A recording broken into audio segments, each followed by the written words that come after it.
పరమగీత గ్రంథం 7వ అధ్యాయం 11-12 వచనాలలో, నా ప్రియుడా లెమ్ము రమ్ము, మనం పల్లెలకు పోదము, గ్రామసీమలో నివసింతము. పెందలకడ లేచి ద్రాక్షవనములకు పోదము. ద్రాక్షావళులు చిగురించేనో లేదో, వాటి పువ్వులు వికసించేనో లేదో, దాడిమ చెట్లు పూత పట్టినో లేదో చూతము రమ్ము. అచ్చటనే నా ప్రేమ సూచనలు నీకు చూపెదను. దేవుడి మాటలు మనకు దీవెనగా చేయునుగాక. ఆమేన్. ప్రార్థన చేసుకుందాం. పరిశుద్ధ తండ్రి, నీకు వందనాలు చెల్లిస్తున్నాము ప్రభువా. మా ఆత్మలను బ్రతికించి ఉజ్జీవపరచి పరిశుద్ధపరచి నీ పోలికలోనికి మార్చగలిగే సామర్థ్యం ఉన్న పరిశుద్ధ వాక్యం దగ్గరకు వస్తున్నాం.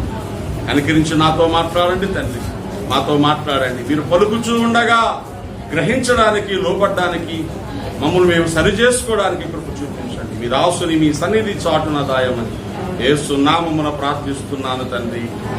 ఆమేన్. ప్రియులైన మీ అందరికి కూడా యేసయ్య పేట శుభాలు తెలియజేస్తూ ఉన్నాను.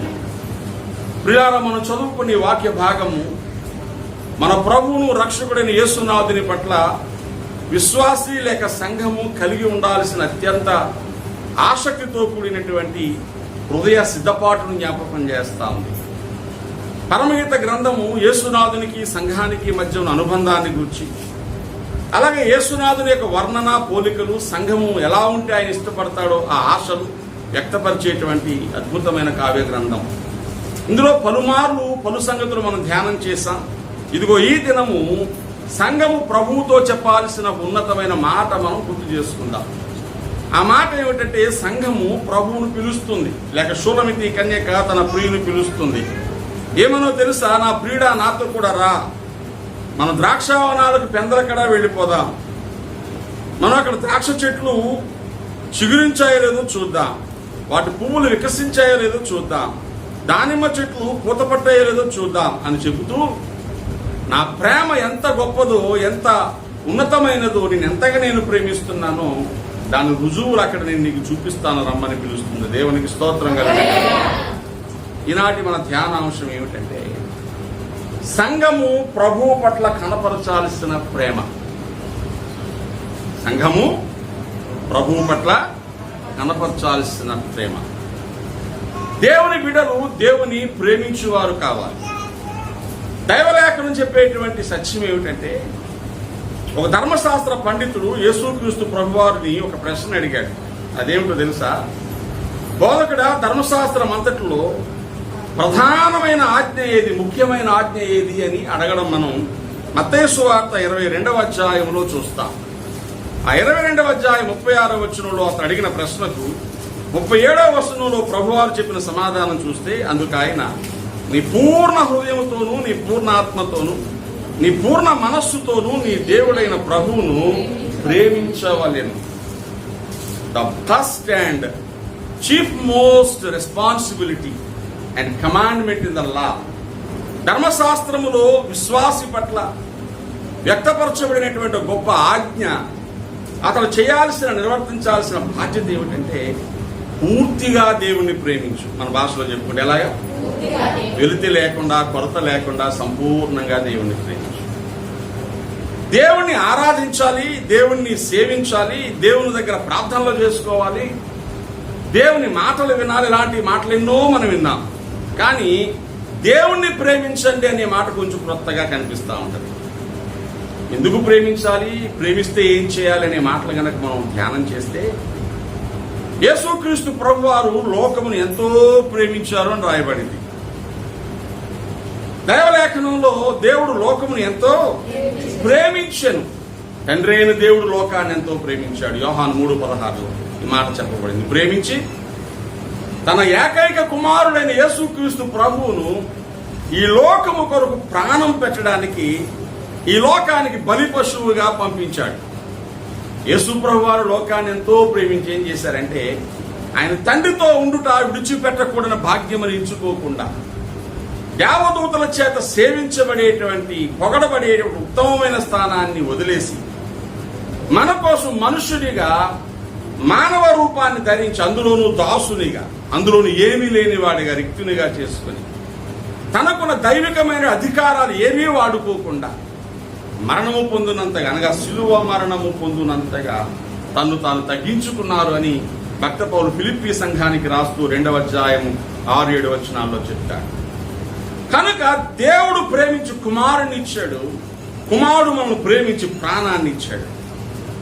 కాబట్టి యోహాను భక్తుడు అంటాడు, మనం ఆయన్ని ప్రేమించామని కాదు, తానే మొదట మనలను ప్రేమించాడని యోహాను రాసినటువంటి మొదటి పత్రికలో ఈ మాటలు చాలా స్పష్టంగా చెప్పడం మనం చూస్తాం. ప్రభునందు ప్రియమైన వారులారా, ఆయన మాట్లాడుతూ ఆయన మనల్ని ప్రేమించి 4వ అధ్యాయం 10వ వచనంలో యోహాను మొదటి పత్రిక 4:10 అంటాడు, మనం దేవుని ప్రేమించుతామని కాదు, తానే మనను ప్రేమించి మన పాపములకు ప్రాయశ్చిత్తమై ఉండుటకు తన కుమారుని పంపిన. ఇందులో ప్రేమ ఉన్నది. దేవునికి స్తోత్రం. ఆ దేవుని ప్రేమ వలనే ఈరోజు ఇక్కడ ఉన్నాం మనం. ఆ దేవుని ప్రేమ వలనే ఆరాధన చేయగలుగుతున్నాం. ఆ దేవుని ప్రేమ వలనే ప్రార్థన చేసుకోగలుగుతున్నాం. ఆ దేవుని ప్రేమ వలనే పలు విధముల కష్ట సమయాల్లో మనం ధీమాగా ధైర్యంగా బ్రతకగలుగుతున్నాం. దేవునికి స్తోత్రం చెప్పాలి. కనుక ప్రభువునందు ప్రియమైన వారులారా, ఇంత ఉత్తమమైన శ్రేష్టమైన దేవుని ప్రేమను పొందిన మనం ఆ ప్రేమకు తగ్గట్టుగా బ్రతకలేదనుకోండి, ఆయన ఎంత మనల్ని ప్రేమించాడో ఆ ప్రేమను అర్థం చేసుకుని ప్రేమించేవారుగా మారలేదనుకోండి, మనం చేస్తున్న భక్తి అంతా నిష్ప్రయోజనం అనేది మీకు నేను జ్ఞాపకం చేస్తూ ఉన్నాను. చిన్నవారైనా పెద్దవారైనా, జ్ఞానం ఉన్నది అనుకున్నవారైనా, మాకేమీ తెలియదు అనుకున్నవారైనా, బాగా చదువుకున్నవారు అనుకున్నా, మాకు పెద్దగా విద్యా ప్రమాణాలు బుద్ధి జ్ఞానాలు ఏమి లేవనుకున్నా, అందరినీ ప్రభు తన రక్తం ఇచ్చి కొనుక్కున్నాడు గనక ఎవరైతే ప్రభువు చేత విమోచించబడ్డారో వారు దేవుని ప్రేమించవలసిన వారుగా ఉన్నారు. దేవుని స్తోత్రం. అందుకే సంఘ కన్యక రిక్వెస్ట్ చేస్తుంది, నేను నిన్ను ప్రేమిస్తున్నాను అని చెప్పే ప్రయత్నం చేస్తుంది. రా, మన వ్యవసాయానికి వెళ్దాం, అక్కడ ప్రేమ చూపిస్తాను అంటుంది. ద్రాక్ష తోటలు అంటే ఏంటి? దానిమ్మ చెట్లు అంటే ఏంటి? పల్లెటూళ్ళకి వెళ్ళిపోదాం, గ్రామసీమలోకి వెళ్ళిపోదాం ఉంటుంది. అక్కడే వ్యవసాయం ఉంటుంది. సిటీలో వ్యవసాయం ఎక్కడ ఉంటుంది? పట్టణాల్లో నగరాల్లో వ్యవసాయం ఎక్కడ ఉంది? వ్యవసాయం ఎక్కడ ఉంటుంది?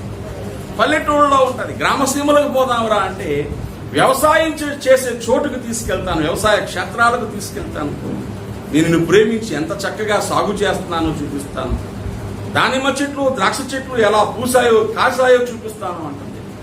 ఈరోజు వ్యవసాయం అంటే ఏంటో తెలుసా? మన భక్తి జీవితం. దేవునికి స్తోత్రం కలిగిన. నేను నిజమైన ద్రాక్షావళిని, నా తండ్రి వ్యవసాయకుడు, మీరు తీగెలు అని ప్రభువు చెప్పారు. వ్యవసాయకుడైన తండ్రి చేసేటువంటి వ్యవసాయం ఆ ద్రాక్షవల్లి, ఆయన తీగెలు. మనం ప్రభువుతో మనకున్న అనుబంధమే వ్యవసాయం. అంతేకాదు కొరింథీ మొదటి పత్రిక 3:9 భక్త పౌలు చెప్తాడు, మీరు దేవుని వ్యవసాయమును గృహమునై ఉన్నారు అంటాడు. మన దేవుని వ్యవసాయం. కనుక నీ జీవితం ఎంతగా ఫలించిందో చూపిస్తే నువ్వు దేవుని ప్రేమిస్తున్నట్టే లెక్క. బాగా కాసినటువంటి తోట ఉందనుకోండి, యజమానికి ఎంత సంతోషం కలిగిస్తారు. బాగా వృద్ధి చెందుతున్న మంద ఉందనుకోండి, మంద కాసేవానికి ఎంత సంతోషం కలిగిస్తారు. నీవే దేవుని యొక్క వ్యవసాయం అనుకున్నప్పుడు నువ్వు చక్కగా వృద్ధి చెందుతూ ఉంటే అది ప్రభువుకు గొప్ప సంతోషం కలిగిస్తుందనే విషయాన్ని గుర్తుపెట్టుకోవాలి.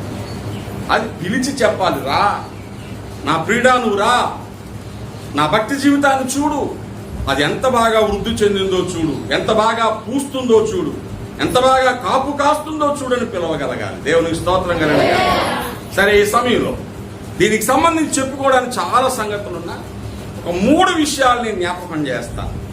ఎవరైనా ఒకవేళ నేను దేవుని వ్యవసాయం నాకు అర్థమవుతోందండి, నేను కూడా ప్రభువును ప్రేమిస్తున్నాను, ప్రభువు కొరకు బ్రతుకుతున్నాను, నా జీవితం అనే వ్యవసాయాన్ని, నా ఆత్మీయ జీవితం అనే వ్యవసాయాన్ని ప్రభువు కోసం చక్కగా చేస్తున్నాను, దాని యొక్క ఫలాలు ప్రభువుకు చూపించాలని కోరుకున్నానని ఎవరైనా ఆశపడితే గనక ఈ 3 మెట్లు ఖచ్చితంగా నీ జీవితంలో వృద్ధి చెందినవిగా కనబడాలి. అందులో మొదటిది, ప్రభువును ప్రేమిస్తున్నటువంటి నీ ప్రేమకు రుజువు. ఏమంటుంది? రా, నా ప్రేమ సూచనలు చూపిస్తారంటుంది. ఆ ప్రేమకు సూచన, ప్రేమకు గుర్తు, ప్రేమ రుజువులో మొదటిది ఏంటో తెలుసా? నువ్వు ప్రభువు సన్నిధిలో సమయాన్ని గడుపుతూ, నువ్వు పశ్చాత్తాప హృదయంతో ఎప్పటికప్పుడు నీ బ్రతుకును పరిశుద్ధపరుచుకుంటూ ప్రభువు పాదాల చింత కన్నీళ్లతో కృతజ్ఞతతో ప్రార్థించే వ్యక్తివి కావాలి. ఒక మాటలో చెప్తే, నీ ఆత్మీయ వ్యవసాయం చక్కగా ఉంది, అది పూతతో కాపుతో ఉంది అని చెప్పడానికి రుజువు ఏమిటంటే అలుపెరగని ఎడతెగని కన్నీటి ప్రార్థనా జీవితం నీకు ఉండాలి. గట్టిగా దేవుని స్తోత్రం. The proof of amateur love towards God.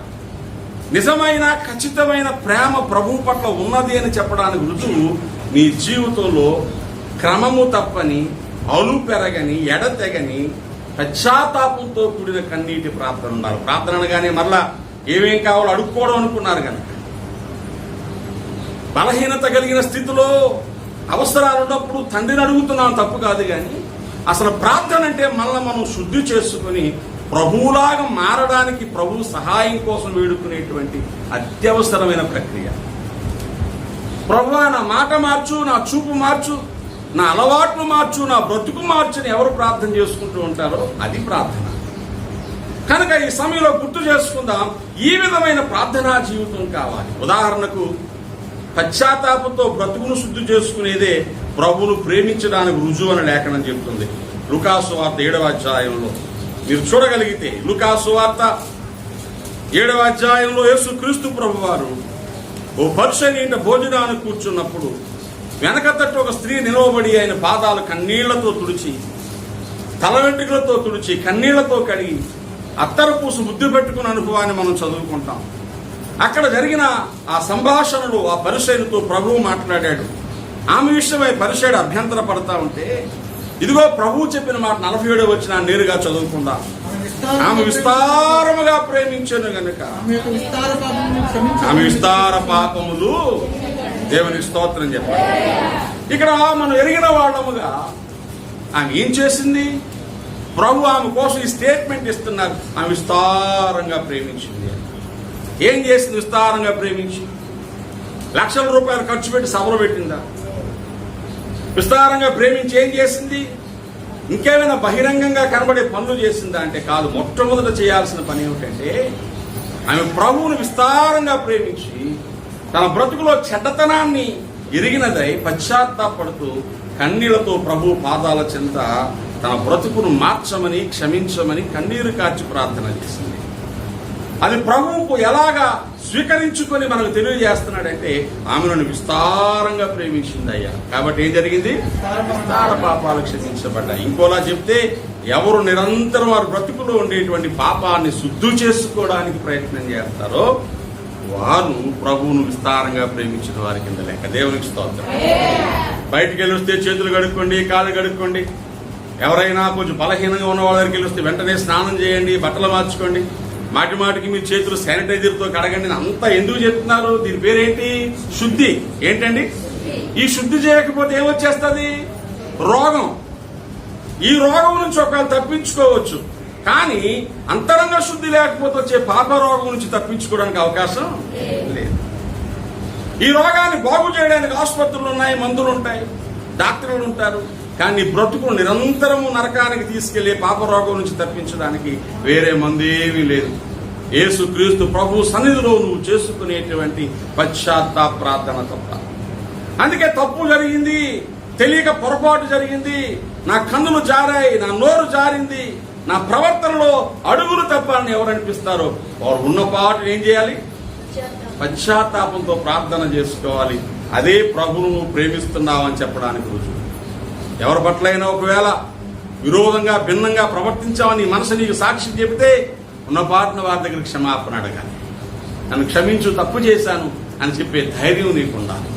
నీ పట్ల కొంచెం మూర్ఖంగా ప్రవర్తించాను, అనకూడని మాట నేను అన్నాను, నన్ను క్షమించు అని చెప్పేటువంటి మనోనిపురం నీకు ఉండాలి. కనుక ప్రియులారా, ఈ మాట మొదటి మాట ఏమిటంటే, పశ్చాత్తాపంతో నీ అంతరంగ శుద్ధి కోసం నిరంతరము నువ్వు చేసుకునే ప్రార్థనే నువ్వు ప్రభువును ప్రేమిస్తున్నావు అని చెప్పడానికి రుజువు. దేవునికి స్తోత్రం కదా.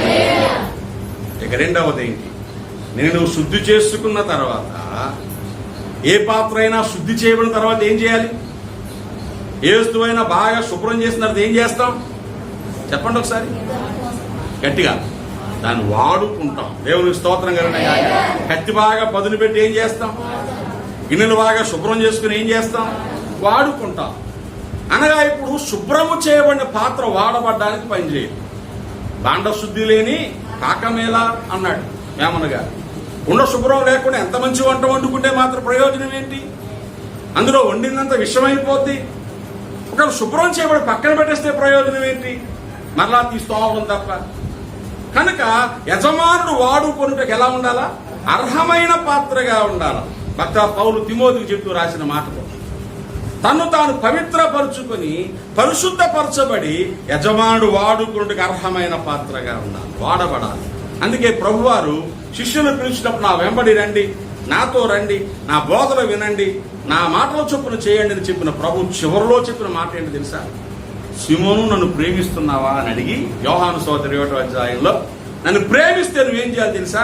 నా గొర్రె పిల్లల్ని మేపు, నా గొర్రెల్ని మేపు, నా గొర్రెల్ని కాయి అంటే ఒక బాధ్యత అప్పగిస్తున్నాయి.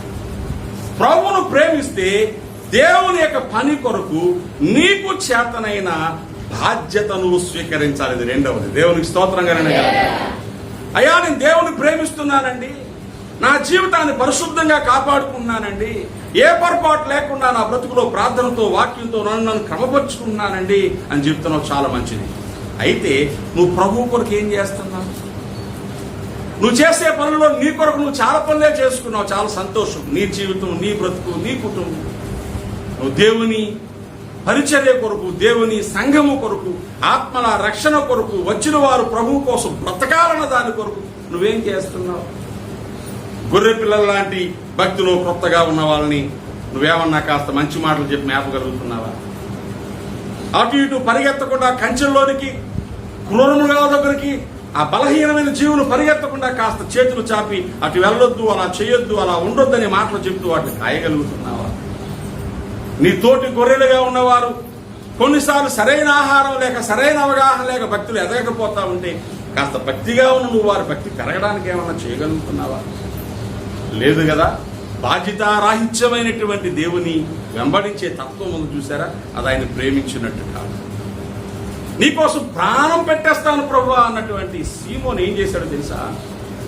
ప్రభువారు సిలువ వేయబడి సమాధికి వెళ్ళి తిరిగి లేచి కాస్త 3 దినాలు కనబడకపోయేసరికి నేను మళ్ళా చేపలు పడ్డానికి పోతానని చెప్పేసి అన్నాడు. తాను వెళ్ళిపోయేది కాకుండా తనతో మరో 6గురిని వెంట పెట్టుకుని నా వెంబడి రండి, మిమ్మల్ని మనుషులు బట్టి జాలరుగా చేస్తానని చెప్పిన ప్రభువు మాట కాదని చేపలు బట్టి జాలరైపోయాడు. అంటే తన భక్తి జీవితం ఆరంభం కంటే చివరిలో చాలా బలహీనమైపోయింది.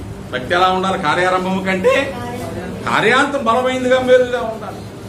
కానీ సీమోను తాను చెడిపోతున్నదే కాకుండా తనతో ఉన్నవారిని కూడా చెడదీశాడు. అయితే ఇక్కడ అందుకే ప్రభు వచ్చి మళ్ళీ అడుగుతున్నాడు, సీమోను, నన్ను ఎక్కువ ప్రేమిస్తున్నావా? ప్రేమిస్తే ఏం చేయాలి? నువ్వు బలంగా ఉండాలా, నీతో ఉన్నవారిని ఏం చేయాలి? బలపరచాలి. కనుక ఈ సమయంలో రెండవది, ప్రభువును ప్రేమిస్తే ప్రేమ చూచిన నువ్వు బలంగా ఉండాలా, నీతో ఉన్నవారిని ఒక్కరినైనా కనీసం నీ ఇంటి వారినైనా బలపరచాలి.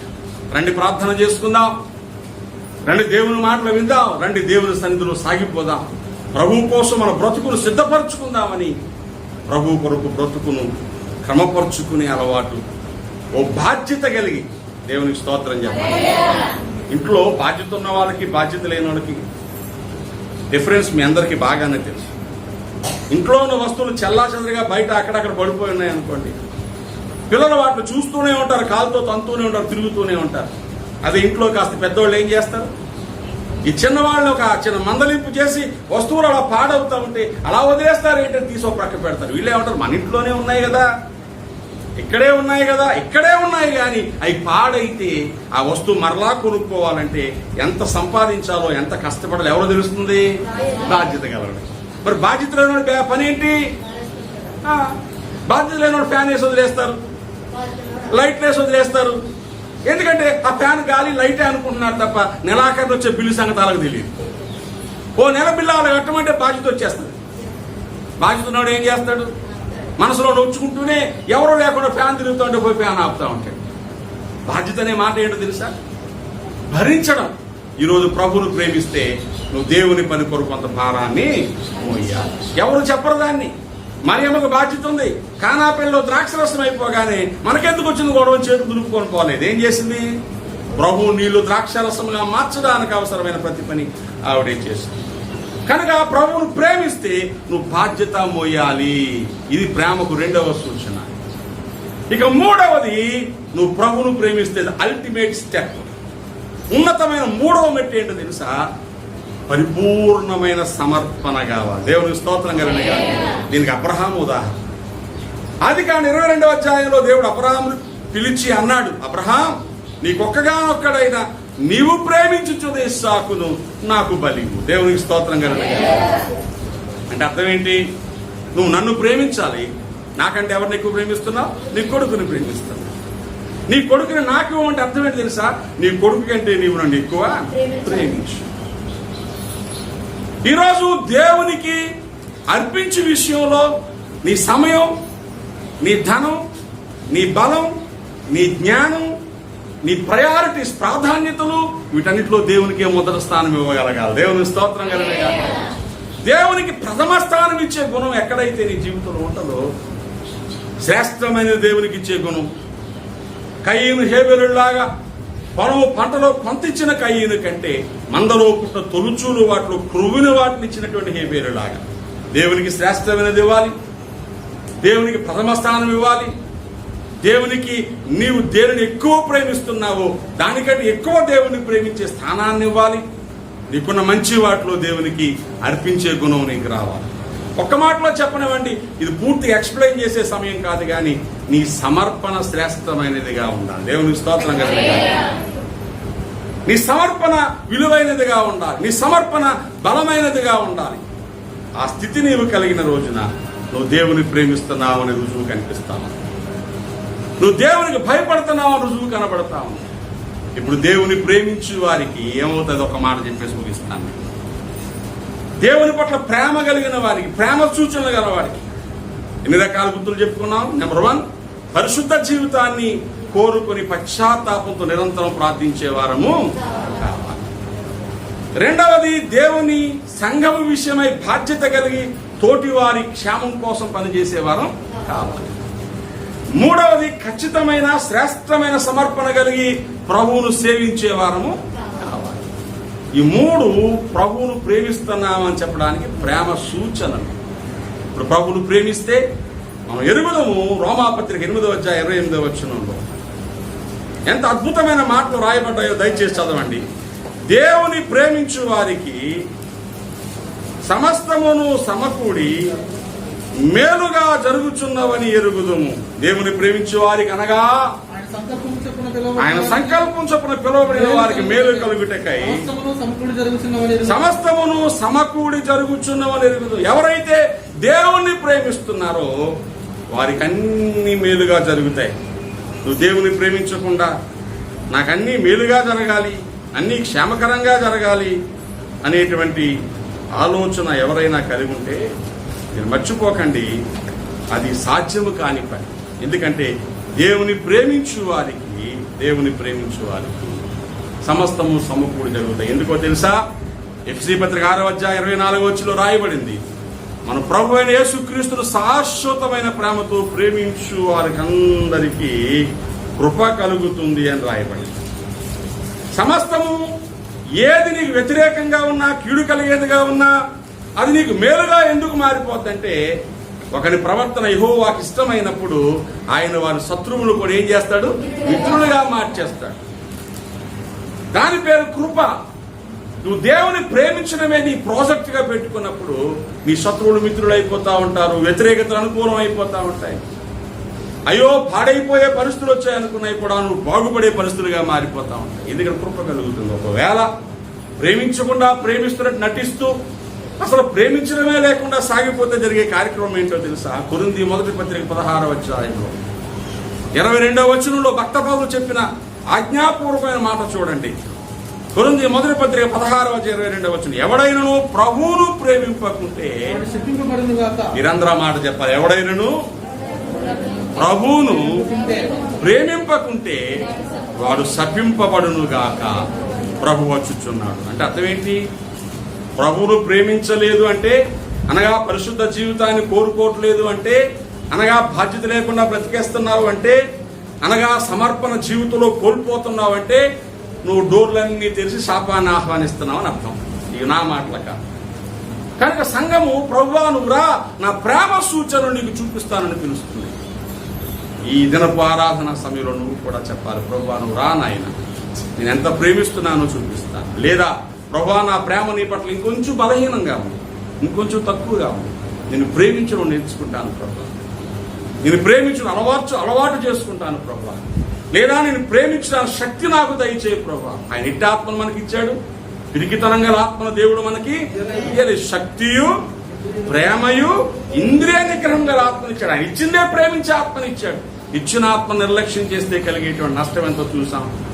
కనుక ఈ ధ్యాన సమయంలో మన హృదయాలు పరిశీలన చేసుకుంటూ ప్రభువును ప్రేమించడానికి, ప్రభువును హత్తుకొని సాగిపోవడానికి, ఆయన ప్రేమిస్తున్నామని రుజువులు కలిగి ఉండడానికి అప్పగించుకుందాం. ప్రార్థన చేద్దాం. ప్రభు లాంటి కృప మనందరకు కలుగు చేయను. ఎవరు మట్టి వారి తల వంచి కళ్ళు మూసుకొని ఒక్క నిమిషం ప్రభువుతో చెప్పండి. దేవా, మమ్మల్ని కనికరించిన ఆయన, మమ్మల్ని దర్శించిన ఆయన, నిన్ను ప్రేమించడానికి కావలసినటువంటి సిద్ధపాటు మాకు కలుగు చేయండి. నీ ప్రేమకు సాక్షులుగా, రుజువులుగా మమ్మల్ని చేయండి ఆయన. మమ్మల్ని చూస్తున్నప్పుడు నిన్ను ప్రేమిస్తున్నామనేటువంటి గ్రహింపు మా జీవితాల్లోని రాని నాయన అని మనం ప్రార్థన చేసుకుందాం. పరిశుద్ధమైన తండ్రి, నీకు వందనాలు చెల్లిస్తున్నాను. ఈ మాటలు మా బ్రతుకులు ఫలవర్తంగా చేయండి. నిన్ను ప్రేమించేటువంటి గుణం మాకు దయచేయండి. నీ ప్రేమలో లోతుగా ఉండే అవకాశం కలుగు చేయండి. ప్రేమ సూచనలు కలిగి ఉండే అవకాశం దయచేయండి. ప్రేమించుట నేర్పించండి. ప్రేమకు పాత్రులుగా, యోగ్యులుగా చేయండి. యేసు పరిశుద్ధ నామమున ప్రార్థిస్తున్నాను తండ్రి. ఆమేన్.